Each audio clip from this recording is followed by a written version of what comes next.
আসসালামু আলাইকুম। কৃষি বাংলা মিডিয়ায় আপনাদের সকলকে স্বাগতম। আমি মোহাম্মদ রনি। আজ আমি চলে এসেছি ময়মনসিংহ জেলা গৌরীপুর থানা কলতাপাড়া মাজারুল ভাইয়ের শশা জমি পরিদর্শনে। আপনারা এই ভিডিওতে দেখতেই পাচ্ছেন ওনার শশা জমিটা বেশ সুন্দর হয়েছে, অর্থাৎ প্রত্যেকটা চারায় ফলন চলে এসেছে। এখানে প্রায় 110% জমিতে শশা চাষ করেছেন, পুরোটাই হচ্ছে মালচিং পদ্ধতিতে। আপনাদের সকলকে একটি কথাই বলবো, শশার জমি প্রস্তুত করার আগে অবশ্যই একটি ভালো জাত নির্ধারণ করতে হবে। এখানে যে আপনাদের মাঝে শশার ফলনটা তুলে ধরেছি সেটি হচ্ছে তামিম সুপার, বর্ষাকালীন ও সর্বোচ্চ তাপমাত্রা সহনশীল এবং গাছে কোনো রকম ভাইরাস দেখা দেয় না। আমার ভিডিওটি যদি আপনাদের ভালো লেগে থাকে অবশ্যই চ্যানেলটি সাবস্ক্রাইব করে নেবেন। আপনি আপনার মতামত কমেন্টে জানিয়ে দিবেন। এখন আপনাদেরকে বলে দিব শশা জমিতে কি কি ওষুধ ব্যবহার করেছেন। ভিডিওটি একটু ধৈর্য সহকারে দেখবেন।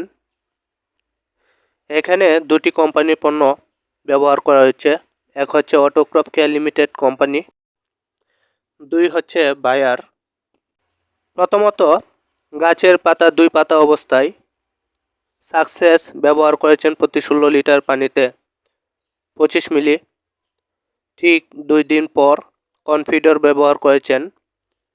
তাছাড়া অটোমিডা ও জিনেপ একসাথে ব্যবহার করেছেন।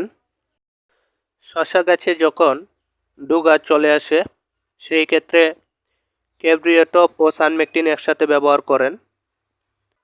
সানমেকটিন হচ্ছে পাতা লিপ মাইনারের জন্য।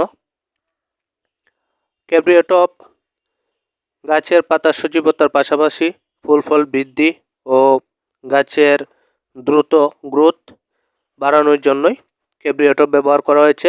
আপনারা যে দেখতে পাচ্ছেন যে ওনার শশার ফলনটা বেশ সুন্দর হয়েছে। প্রত্যেকটা চারায় শশা চলে এসেছে। এটার বর্তমান বয়স হচ্ছে 45 দিন। আপনাদের মনে রাখতে হবে নিচের কড়া আপনি টিকাতে চাইলে অবশ্যই মাটির খাদ্য সঠিক পরিমাণে থাকতে হবে।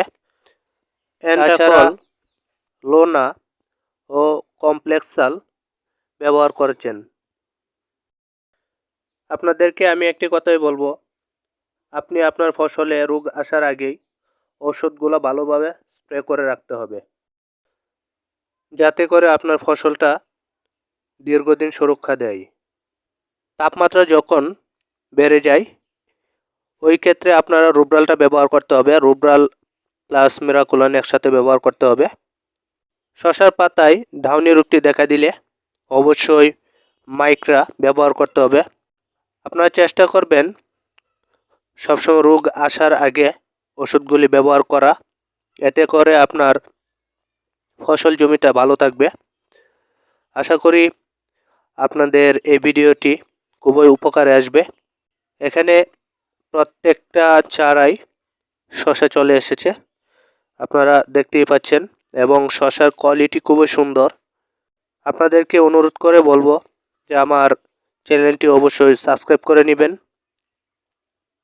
এতে করে আমার ভিডিও আপনাদের মাঝে তুলে ধরতে অনেকটাই সহজ হবে। আপনারা যখন ঔষধ ব্যবহার করবেন অবশ্যই আল্লাহর নাম নিয়ে অর্থাৎ বিসমিল্লাহ বলে ওষুধ ব্যবহার করবেন। তাছাড়া আপনি আপনার জমি থেকে যখন শশা উত্তোলন করবেন ওই ক্ষেত্রে শশা কাটার পরেই ক্যাব্রিওটপ জিনেপ ব্যবহার করতে হবে। ক্যাব্রিওটপ জিনেপ একসাথে ব্যবহার করলে আপনি যে পরিমাণে শশা বিক্রি করেন সেই পরিমাণে শশা আবার যোগ হবে। আশা করি আপনারা ভিডিওটি খুবই উপকারে আসবে। তাছাড়া মাটিতে শশার অনুখাদ্য দেওয়া হয়েছে, সেটি হলো কাসকা জিঙ্ক, সোলবুর বোরন, কমলাস, এনফিউজ, টিডা, রোটন ও পর্যাপ্ত পরিমাণে শুকনো গোবর সার ব্যবহার করা হয়েছে। তাছাড়া মাটি দূষণের ক্ষেত্রে ইনড্রোফিল ও ব্যাকটাপ একই সাথে ব্যবহার করা হয়েছে। আজ এই পর্যন্তই, দেখা হবে নতুন কোনো ভিডিওতে।